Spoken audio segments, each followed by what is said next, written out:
Elly De La Cruz. If you don't know, Elly De La Cruz is the newest, hottest, sexiest thing in the baseball card landscape. I would say he got called up about a week ago. He's in the Reds, which is again not the greatest organization in terms of winning and stuff like that right now, at least. But everyone's his card market's going crazy. I mean, everybody wants a piece of Elly De La Cruz. Of course, I don't have any of his cards because that's just how it works. So, I don't have anything. Right. I believe he was in 2022 Bowman, which is crazy because that means he got called up pretty fast. So yeah, that's actually a really good point. Yeah, he did get called up really, really fast. I mean, but I guess they were working with the fact that he was developing very quickly. Just press search. Yeah, there you go. Yeah, there you go. There you go. Highest. All right, so this looks like an orange refractor. Wow. So it looks like a best offer was accepted here. 12,000, not even graded. This is his true gold. Yeah, true gold refractor PSA 10, $9,100. Why didn't we buy more Elly De La Cruz? It's just nuts because again, he's having he's hyped up, but obviously this is the perfect time to sell. I don't think it can get any better than this, right? Like he's super hot. He's hitting home runs. He's hitting the ball super hard, and everyone's talking about him on all the sports platforms. So this is the time to sell if you don't want to hold long term, I guess. Yeah, he's off to a terrific start. He hit a massive home run. I think he hit one for like 450 feet, yeah. And then he's stolen a couple of bases. So he seems like he's going to be a dynamic player, power wise and also speed wise. This is the Sapphire Orange, best offer accepted. Best offer accepted here somewhere, below 7,000. 6,900 for a pristine 10 blue, true blue, first Bowman auto. But you see, my question here is like, okay, I'm because I come from like buying and selling, so I kind of understand supply and demand and stuff. But where's the upside here? Like when you're paying like when you're paying high prices, like unless you're gonna hold it or like if you like, how high can it go? that's what I say. Like usually you try to buy low and no one knows, and when he gets hurt or something, it's just I feel like when you buy so high, like how high can it go? Yeah, I feel like these prices seem to be everything is priced in. Like this is pricing in him being a Hall of Famer and him winning 5 World Series rings. Yeah. I mean, are we wrong? Let us know in the comments what you think. But yeah, it's crazy. And again, he's had like maybe 25 at bats or whatever in the major leagues or whatever. It's definitely again, it always reminds me of it always reminds me of what's his name? Aquino. I don't know why. It's like in my head. Aquino is always in my head when it comes to first Bowmans and selling on the hype. Because I guess I don't even know if is he in the league still? Probably. No, he's gone. I think we last checked he was in Japan. Playing in Japan. And he was on the Reds too, right? Yes. And I think I remember because I was talking to you about it, and yeah, you were like, "This is the perfect time for people to sell," because he had a nickname, the Punisher. That didn't really go too well. But I mean, but again, he punished people's profits. Yeah, definitely. That's what he did afterwards. But it's just it's just kind of like a hit and miss, or just like it's a speculating thing. But again, if you're a seller, you made money. But if you're a buyer and you were thinking that Aquino's cards were going to go up and up and up because he was the Punisher, hitting home runs and stuff like that, I mean, it turns it was a bad bet. So yeah, no, definitely. I think these prices are Sports Card Yankee said these prices are insane. I stay away. I have Aquino fired in the stash box. Maybe he makes a comeback, man, and starts punishing again. That's happened, cool. Right? Some of these guys go play like in Japan a year or two. They start to make improvements, and then they give them another shot. Yeah, and honestly, like that's what I was trying to say. Like, it sounds crazy, but that's kind of the time to buy when no one's talking about Aquino or like stuff like that. Like that's when you get rock bottom deals, and then if they do come back, you bought low. That's kind of the idea. Buy low, sell high. That's like business, right? If you want to turn this into a business or investment or whatever. If you don't care, just buy whatever, like me, and lose money, because that's what I do all the time.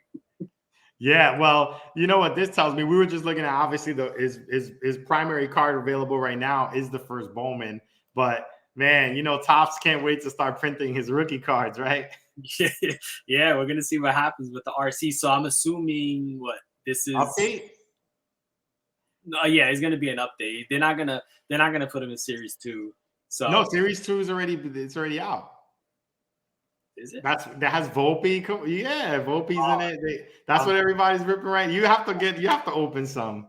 Nah. Okay, so yeah, so he's definitely going to be an update. Or I don't think they're going to hold him. Hold him? Yeah, that's a long hold. Yeah, it is a long hold for sure. But hold him off to Series 1 of next year. That'd be crazy.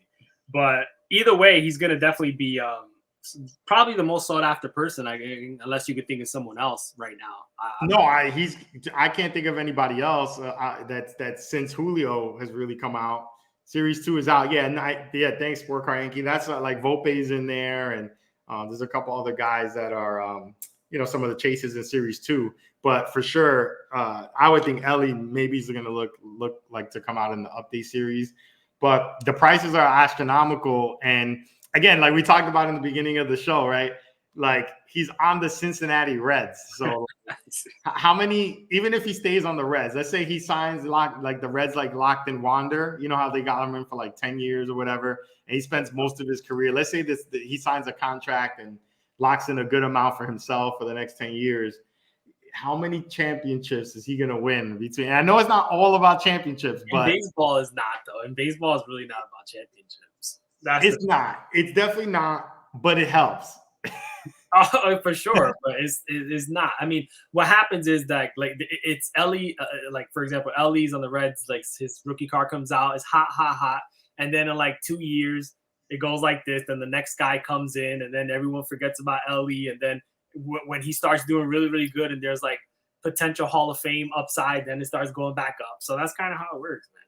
Yeah, that's how it works for sure. I think the kid has a lot of potential. But those prices feel like everything about the potential is priced in my opinion, Bro, when we started collecting again, remember Louis Robert? Oh my God, Louis Robert was the hottest thing ever.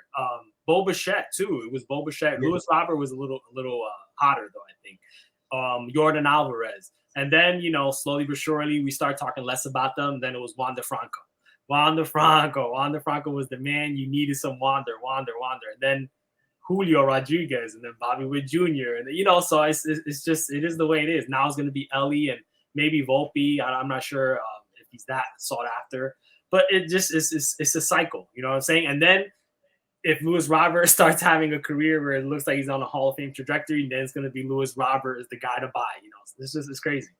Yeah, I think what's really what did he say? Imagine when Drew Jones actually starts hitting. Isn't he hurt? I haven't heard much about Drew Jones. Did he get hurt? Oh no, I hope not. I think so. I think he started the season off a shoulder, like some kind of a shoulder injury, if I'm not mistaken. But yeah, so those things can happen too. You just never know. The Drew Jones is interesting because his father was obviously a great player in the MLB for a long time, one of the better defensive players, and yeah. But like his car price is going crazy because. More so because of his dad, I would think. Of course. But Bowman's so interesting because we talked about this maybe 1 or 2 lives ago. How they give us a checklist and they say these are the people you should go after, and then when you look at it 5-7 years out, you're like, you didn't tell me about any of the guys that were really the studs. It's just so I think even with this product, you're going to see a lot more of that. Even though Elly came up very quick and clearly he's one of the chases. But that proved out. But there's going to be some other players in that 2022 Bowman that I'm sure will turn out to be really good players.